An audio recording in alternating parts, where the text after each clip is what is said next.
Hello, this is Dread from Epic Builds. In today's video topic, we will go over Ignite Devouring Orb, an overpowered skill with an underpowered ailment.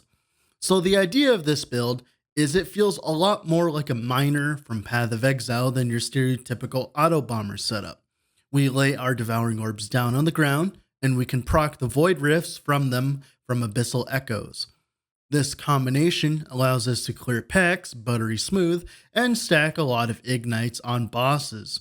Sadly, it's ignite, so my ceiling for the gear was like 200k dummy DPS, but that's very impressive for an ignite build, especially since I had no fire shred from shamans. Obviously, the version that PerryThePig played to 400 plus corruption in hardcore is much better, but it's also abusing bugs, which we are waiting for the nerfs so we can see how strong that build is without the bugs. I'll explain what those are in the skill section. This version, the Ignite Devouring Orb, is not using any bugs whatsoever, so even when they inevitably fix the bug, and probably nerf Devouring Orb, this build will probably be untouched. Normally, I would give a detailed leveling guide like I have for the last two builds, but I would heavily suggest just respecializing into this build as we require Maelhins Hubris to function and Fiery Dragon Shoes to feel good. We also want the Ignite duration affixes on her helm and chest, which boosts our single target significantly, so I would not suggest playing this as your first build. You could either play my VK Warpath setup, the Erasing Strike VC setup, until you have stuff ready to go. Now, to farm said uniques, I would go to Ending the Storm to farm the gloves, and then unique/set reward for boots and Spirits of Fire for the boots. Both of these should not take that long to farm for. This build definitely blew me out of the water for how much damage it is doing, but I guess Devouring Orb is so insanely strong it can literally carry one of the worst ailments in the game. Hopefully one day they buff Ignite. One problem I have with this build, as do some of my friends who play Devouring Orb, is it doesn't matter what kind of Devouring Orb you're playing, the animations are so cluttery that it all ends up looking the same. Maybe we can have some kind of MTX or node inside Devouring Orb that turns it into a fire spell. That would be actually kind of insane. This kind of build is different than most ailments as it actually has more of a combo playstyle than a hold buttons until things die kind of thing, like most ailment builds like Warpath, Surf and Strike, etc. look like. When we do the combo right, we get insane amounts of damage for Ignite, and during Beacon Monoliths, we can fill the entire screen with purpley void fire, which is also kind of neat. Kind of feels like Glacial Cascade Miner from PoE in a way, where you like place down your mines and trigger them. If you ever wanted to play some kind of miner from PoE inside Last Epoch, then this will definitely be the build for you, but there are better Devouring Orb setups until it gets bug fixed anyways. But enough talk, let's get into the video, shall we? Alright, here we are in-game with the build. So I did have to make some changes in between making the intro and obviously going in-game, because I believe that the build was a little bit too squishy for my opinion. I was at about 2k HP with no crit avoidance. Obviously, I dialed that back, and because of that, we lost a little bit of damage. Now I'm getting about 130k on the dummy instead of 200, and where I got that was from the +2 to Devouring Orb, which you could still get.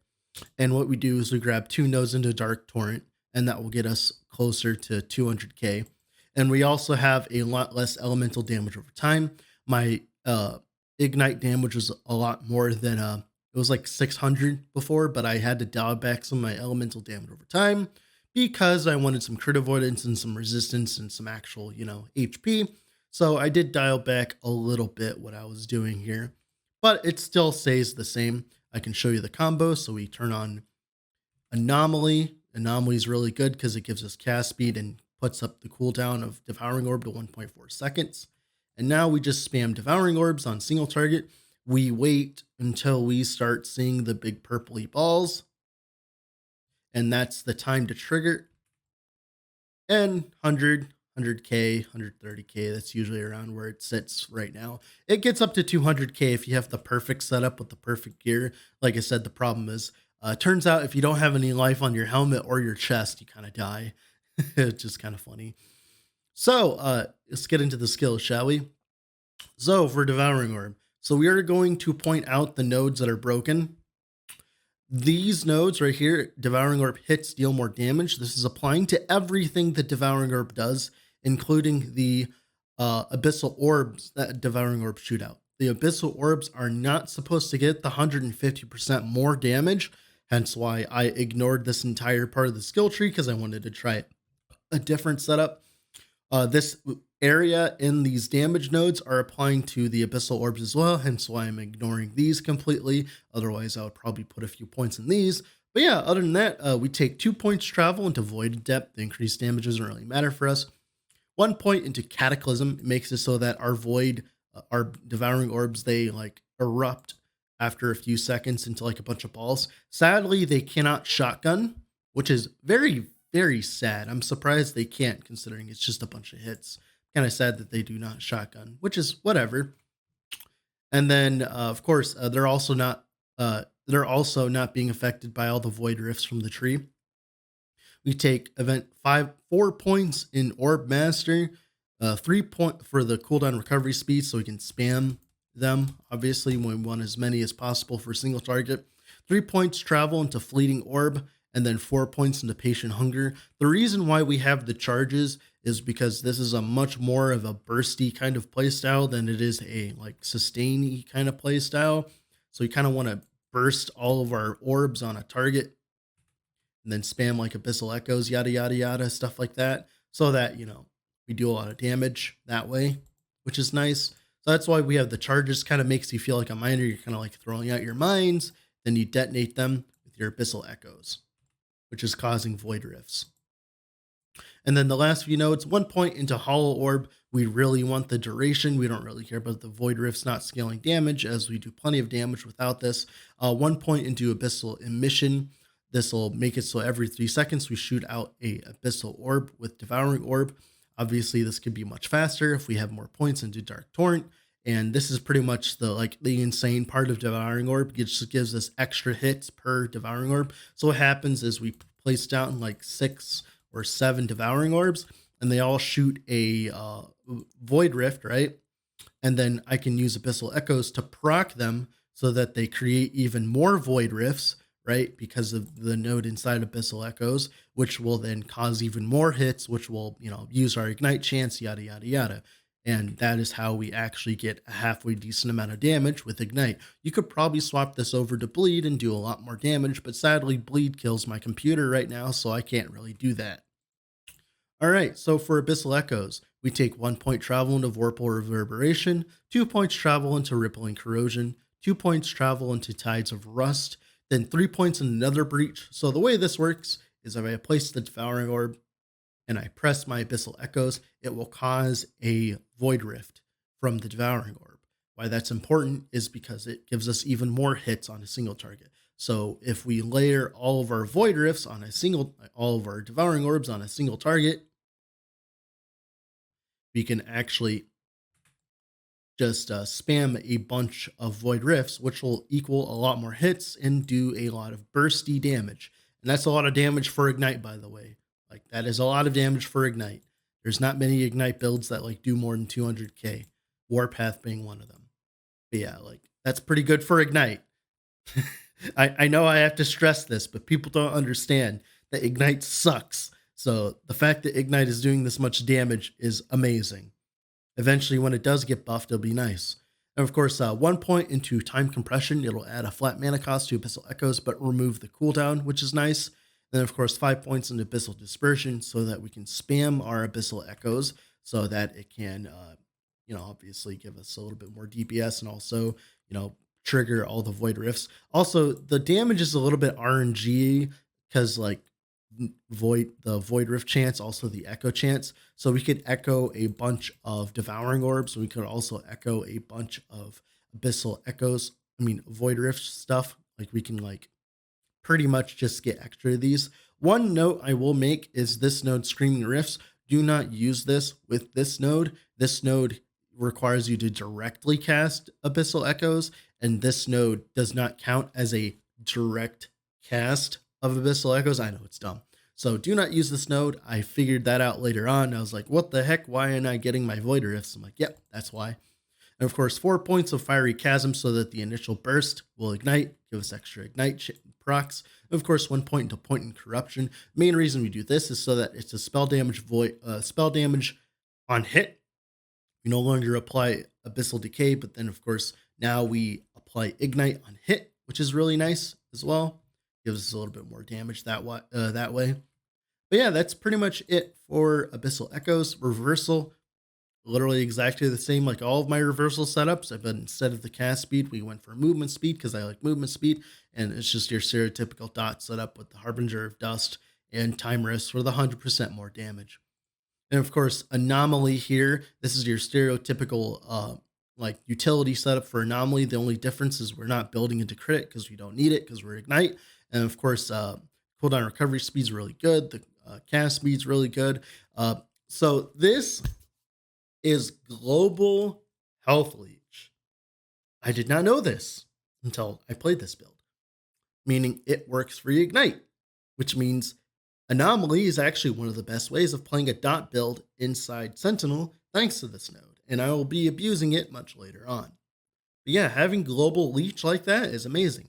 And of course, we go for the increased leech as well, which is really nice as well. Just more increased leech. And that in combination with the leech inside Void Knight, these nodes, because we are doing a decent amount of void damage, as you can tell on my tooltip. It's enough to, and we hit enough to the point where we leech a lot of our life back. Not as much as the crit Devouring Orb setup, but obviously, like I said, that version is bugged, so we're going to ignore it for now. But yeah, that's pretty much it for that Anomaly. Then for Sigils, it's your stereotypical Sigil setup. The only difference is we're grabbing Burning Sign instead for the Ignite chance, and that's pretty much it on that. Now for the passives here is a little different. So we take 8 points into Fearless for the Vitality, 5 points in Armor Clad for the DR, 5 points into Valiant Charge for the HP, 2 points to Travel into Relentless to cap it out.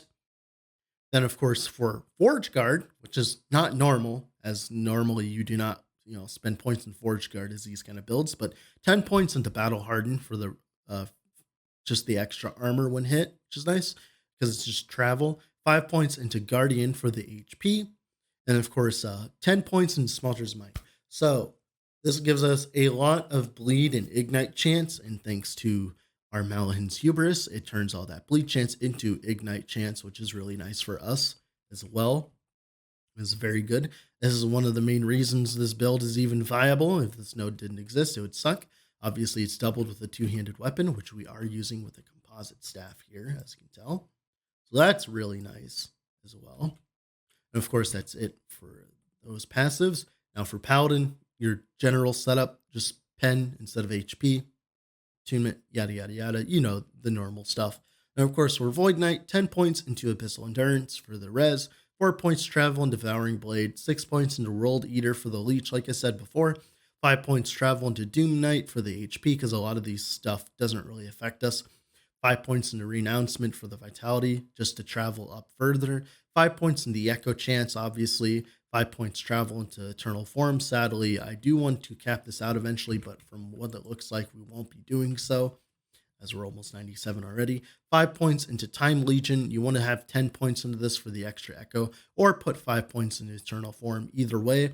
Of course, 1 point to Avatar Regret. Doesn't really matter for us, the reduced attack speed, because we're casting. So just having all that Echo chance is really nice. It's not capped out. We could obviously cap it out later. But yeah, that's pretty much for the true passives. Now for the gearing, our idols are absolutely positively perfect, as you can tell. Increased damage over time, ignite or bleed on hit, bleed and ignite, bleed and bleed, damage over time and ignite. So that's actually one of the beauties of this build, is it's very easy to find the good idols for this build, because since we can use ignite and bleed at the same time, that's 2 times the mods instead of 1 times the mods, which equal to idols like this, which are absolutely nuts for our damage, right? Because we just get so much bleed, which is really nice, and ignite, obviously.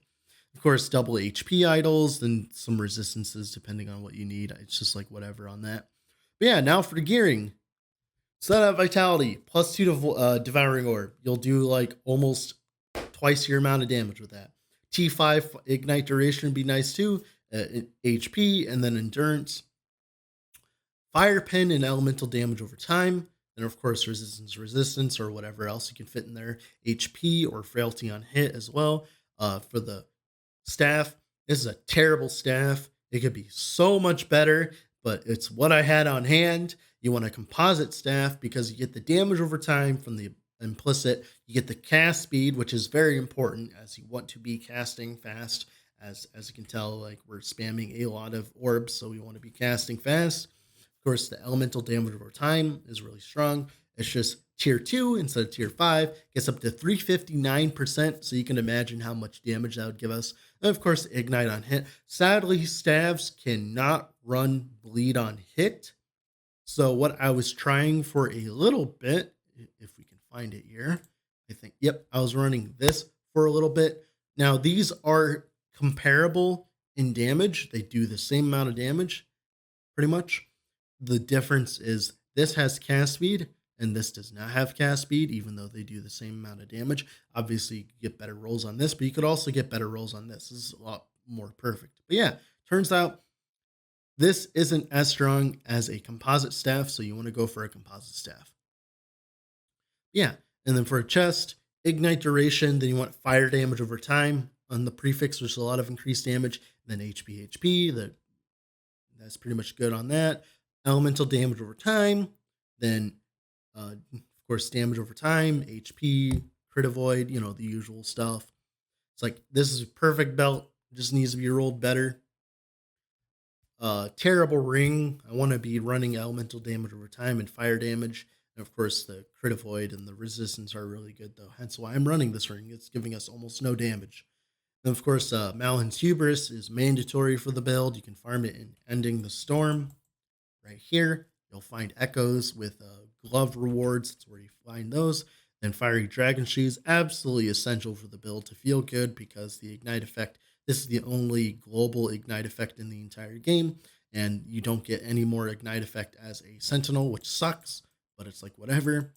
And of course, you find that in Spirits of Fire here. That's where you would find it. And of course, for the Argent Crest, it's be LE damage and then fire damage over time. And of course, resistance, or HP, or whatever else you really need. Argent Crest is really good. The fire damage implicit one is pretty good. Either way, both of them work. It just depends how many suffixes you have open for resistances. And that's pretty much it for the gearing. And that's pretty much it for the build. That being said, thank you all for watching and enjoy some gameplay.